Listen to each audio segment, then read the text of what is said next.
तुम्हारे जैसा narrow minded attitude रखने वाला पति नहीं चाहिए। 50 বছর পেরিয়েও আজও দর্শকদের মুগ্ধ করছেন বলিউডের তাবাসসুম ফাতেমা হাশমি ওরফে টাবু। তার দীর্ঘ 2.5 দশকের অভিনয় জীবন যতটা আলোচিত, ব্যক্তিগত জীবন ততটাই নিরাপদ দূরত্বে রাখেন তিনি। কিন্তু সম্প্রতি তার নামে একটি বিতর্ক ও কুরুচিপূর্ণ মন্তব্য ছড়িয়ে পড়েছে, যা নেট দুনিয়ায় তোলপাড় সৃষ্টি করেছে।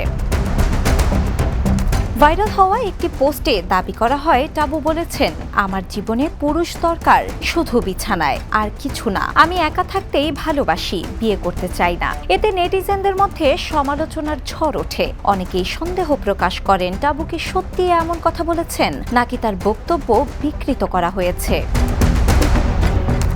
জানা গেছে এই দাবিটি সম্পূর্ণ ভিত্তিহীন ও বানোয়াট। যে সাক্ষাৎকারের ওপর ভিত্তি করে এই দাবি তোলা হয়েছিল, সেখানে টাবু এমন কোনো মন্তব্য করেননি। তিনি শুধু এটাই বলেছিলেন যে তিনি বর্তমানে তার একাকী জীবন উপভোগ করছেন এবং এই মুহূর্তে তার জীবনে কোনো পুরুষের প্রয়োজন নেই।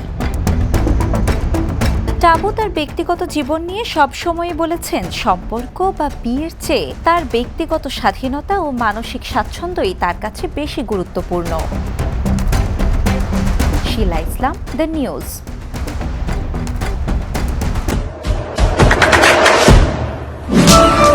দেশে দেশে সবার সাথে, দ্য নিউজ।